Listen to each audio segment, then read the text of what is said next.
Alright, so in today's episode of The Tier List, we have Forehands. Yes, so today we are going to be covering Forehands on the ATP Tour. We have selected 21 of our favorite active players. Obviously, that means we've left a few people off the list, but to get you started, the rules of this tier list are C tier means average. That is our baseline for average based on 50% aesthetic and 50% effectiveness. S tier is obviously the best. Let's get started. Alright, so starting from the bottom now we're here, we've got the objective GOAT of being terrible, Benoit Paire. He has hit some of the best shots ever seen, but none of them are off of his forehand wing. I think he's a clear case of D tier. Well, he is physically a very attractive man. His forehand is hideous. He has an S-tier beard, but his S-tier forehand beard is of minimal effectiveness usually. It doesn't bully anyone around, it doesn't create huge offensive opportunities, and it's not really that good looking. He is one of my favorite players to watch because you never know what you're going to get, but Benoit is a solid baseline D-level forehand for this list. And so moving up here, we're going into RBA, an absolute gatekeeper on the tour for nearly a decade now. He is super solid, neutral rallies, defense. He's got one of the best defensive forehands, but he can also really nicely step in and attack on faster courts. I think this is a clear case of an above average forehand. If you want to be the best, you got to beat the best. I 100% agree. I love RBA. Moving on, we have one of his counterparts on the clay. It's Diego Schwartzman. He is an Argentinian. He is tiny but powerful. He has a forehand that can move people around. He's defensively sound, but on faster courts, like you always say, he can get bullied around a little bit. But on clay, I believe his forehand is better than average. It has to be when you're his size to play at this level. I think he's a solid B-tier, gatekeeper-style player as well. Absolutely. So next up we've got Shapo, and this is going to be a guy who sometimes can perform in the A-tier level, but I think his windup is too big, meaning his forehand doesn't look that good, and it can lack effectiveness just because he has no patience with it. Because of that, I think he's a C-tier right now. If he gets that mental improvement to start beating these gatekeepers week in, week out, maybe we'll see him move up into A-tier, but right now it's just average. I think Beckett is being way too nice. I think Shapo is the most annoying player to watch on tour for me, especially as Canadians. I think Beckett feels the same way, but didn't want to say it.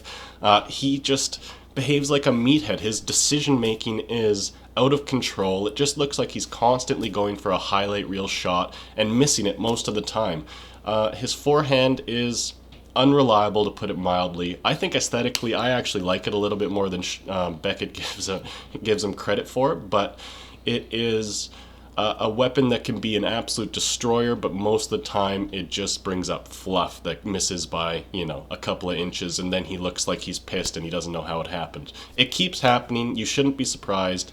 I'm not. I expect him to miss. Like when I see him wind up, I'm like, ooh, that was in. Yeah. It was not good, but it was in. So like Beckett said, he has the potential to go up. His ceiling is super high. We've always known that. That's why it's so frustrating to watch. But I think he is a solid C-level player, and due to my resentment for him, I would actually put him in D, but we'll put him in C for now, just to keep our biases out of it.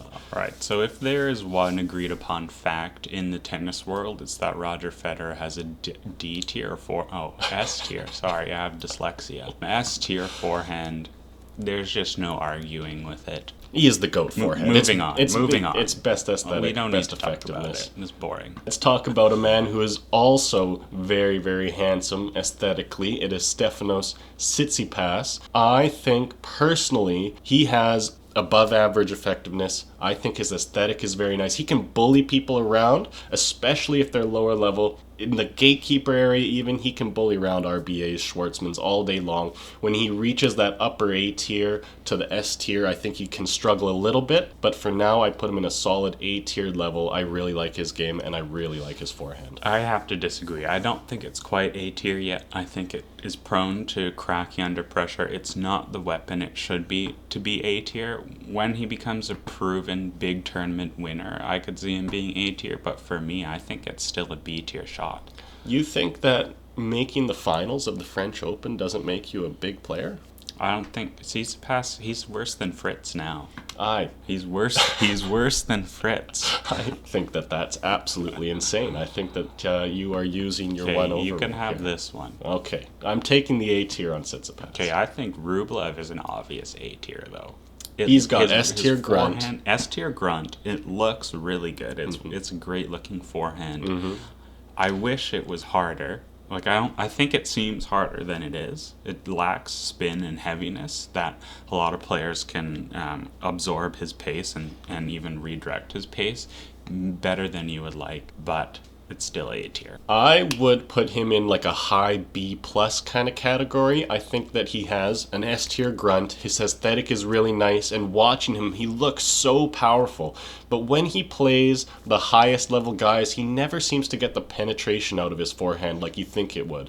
His pace seems to actually be quite good, although I think it looks like he's hitting it harder than he does, but the way that he moves players around, it just doesn't seem to bully the high-level players like you would expect it to. Yeah, him and Tsitsipas, I think, are at the same They're at a similar, really okay, similar they're at a level. similar level. So we'll put them in A tier See, I for think now. they should be B tier. They should because of both that. be B tier? Yeah. Then. We're dropping them both. They're both Alright, B tier. They're B tier. Okay, Sebastian Corda, he's gonna have to be C tier at this point. Do you want to argue this? Because I will argue after you make your points. Well, I just think he's not better than these four players. He's not better than Rublev for sure. He's got probably more potential in terms of just raw power, and it's a great, super clean-looking stroke. I think he's already achieved a position where we can solidly say he's at or above the level of a Schwartzman RBA. No, After watching him play Rafa, where he was bullying him around for a lot of the match before he Off collapsed the in the backhand. third That's set. because that's his backhand. He absolutely hit winners on his forehand. He was creating opportunities on his forehand But he wing. can't close. You got to be able to close it out. I think he's definitely, his ceiling is higher than Shapo's for sure, but he doesn't have the proven results of Shapo yet. Okay, moving on.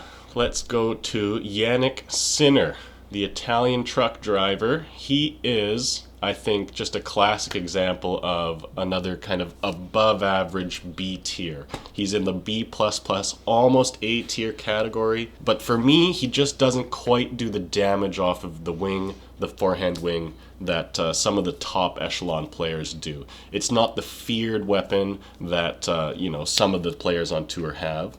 I would say that he is very solid. Defensively, he's there, but he needs to work on making it more of an offensive weapon to get to that A tier level. 100%. Next up, Zverev. So I really struggle with Zverev because I think like his ball is heavier than anyone on this list except Fed. Maybe even there's days where he's hitting it heavier than Fed. But that said, I don't think his average forehand ball is that scary.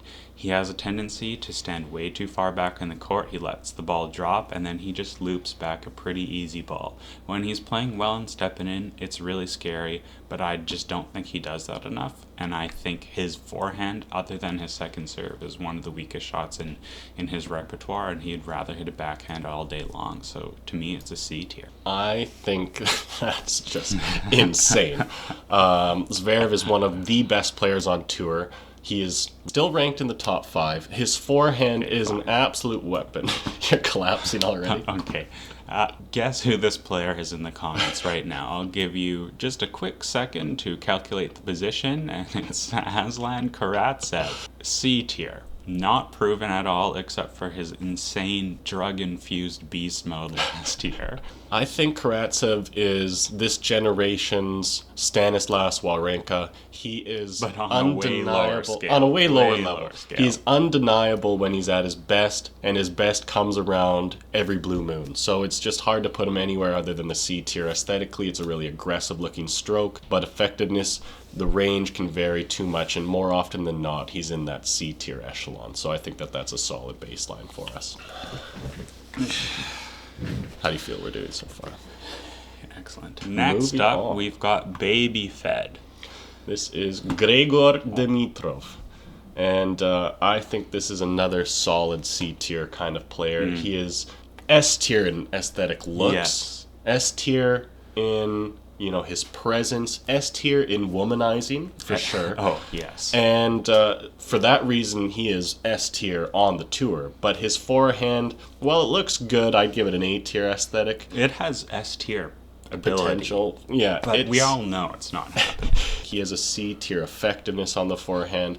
I don't think he cares. I think he likes to have fun. I actually think his work ethic is good. Like, when you see him train, he goes. He goes hard. But he's playing in a professional tournament. You have to train hard, of course, to be on the tour.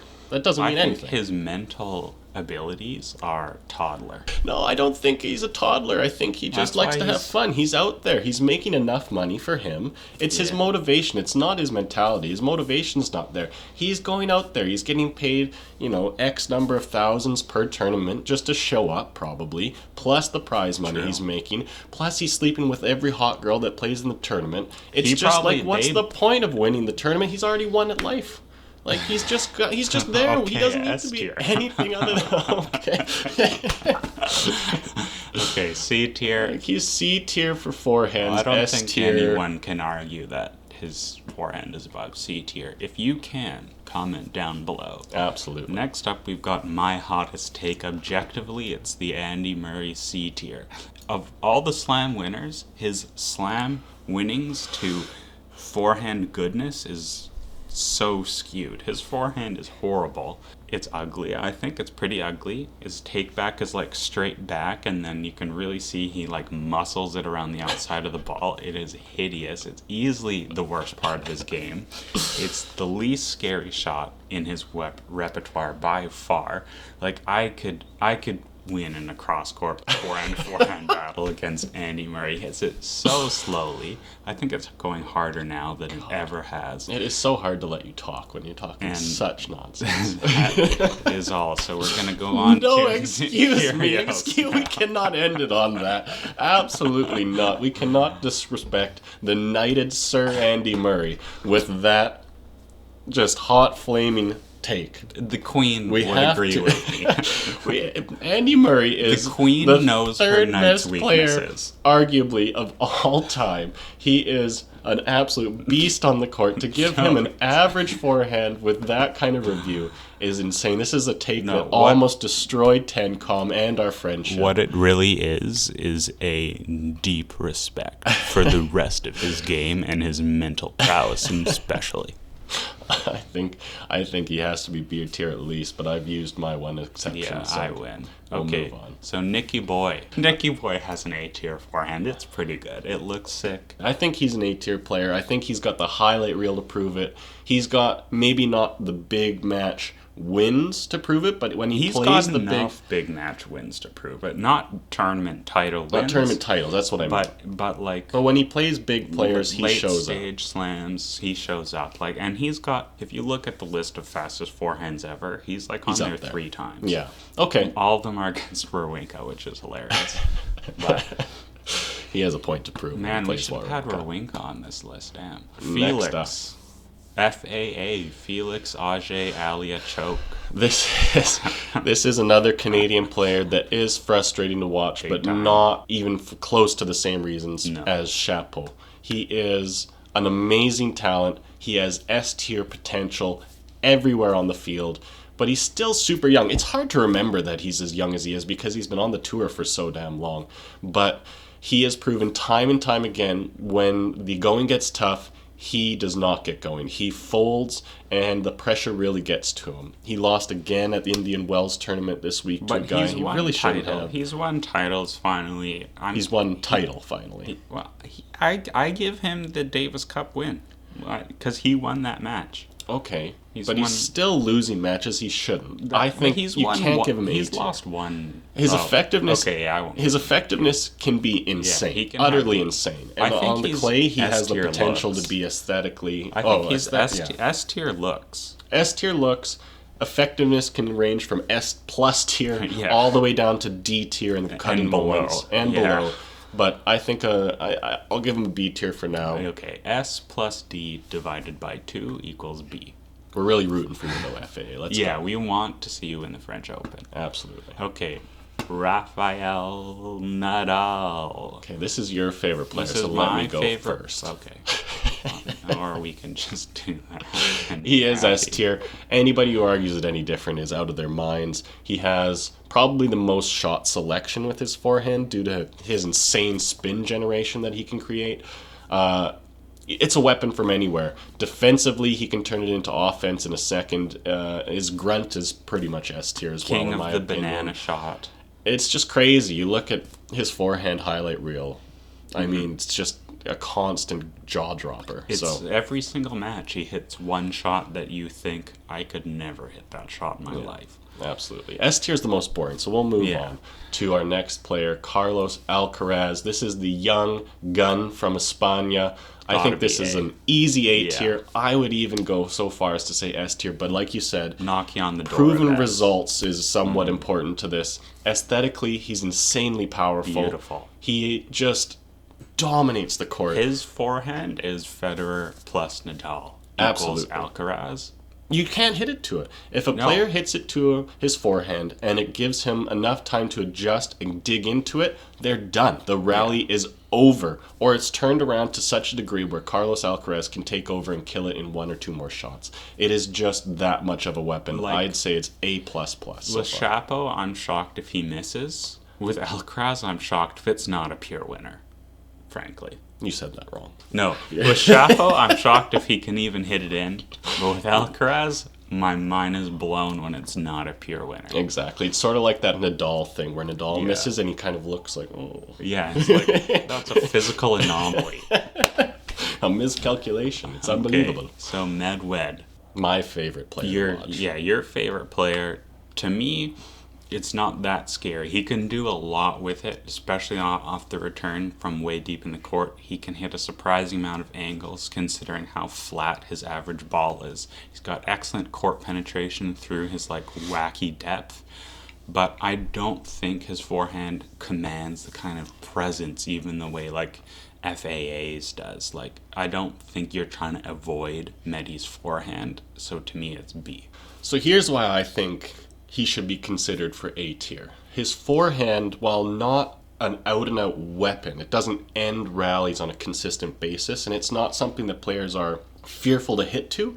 It's always there, and it's so steady that it creates the opportunity for you to miss. It makes you push more and more and more every single time you hit it to him because it's always coming back. He's got those weird Gumby I don't think limbs. that's his forehand skill. I think that's his mental, he mentally dominates you with his godly length. You think it's a B tier? I think everything else he has is A or S, except for his volley, which is D. Which is D. Absolutely. And his forehand is B. I think that's pretty fair. Okay. That's the compilation of Medvedev's game. So next up, we've got Hubie, who I think is C, and I don't really want to talk about it. Perfect. So here's the borderline not active player, but I think out of pure respect, you have to include the Tower of Tandil. It's so close to being retired versus not retired. I think he could come back if he wanted to. He's so emotional when he did his little speech. Yeah. I cried. This is one of the best players of all time and one of the biggest robberies that God ever gave us. Unbelievable tragedy, but if there's any forehand that is likely to cause an earthquake or physical damage to the opponent, it is Absolutely. Juan Martín del It's the kind of forehand that doesn't move the ball forward, it moves the earth backwards. That's kind of how it works. They invented daylight savings for Juan Martín del Potro. And last but not least, we have Novak Djokovic. I think this one is pretty controversial. I want to definitely But I don't hear think in it the is. comments. We actually agree with each other. We agree with each other. We think it's controversial. You think it's controversial. I don't think it's controversial. Well, I know what Djokovic fans are like. I mean, listen, he has to be A tier. at least, right? Yes. It's either A or S tier. But I does. don't think, if you look at the players we have in S tier, it's on that same level. I think it is a great weapon, and I think it has great defensive soundness. I think it has great offensive potency, but it's not that insane killing machine that a Juan Martín, that a Nadal, that a Federer has. He has so many other S tier skills. Everything else. Except for overhead. Yeah. So everything else on him, his resume is pretty much S tier, but his forehand just isn't quite knocking on the door, in my opinion. I agree. If you disagree, I want to hear your reasoning. Tell us in the comments what tier list you want to see next. Backhand, serve, and if you never want to see any of these videos again, also tell us. Yeah. Or stuff it. Stuff it. And send us a video of your forehand, and we'll add you to our TennCom tier list of forehands for our fans and us. Yeah, hands. I am firmly in that D tier category, so come join me. It's nice down here. All right.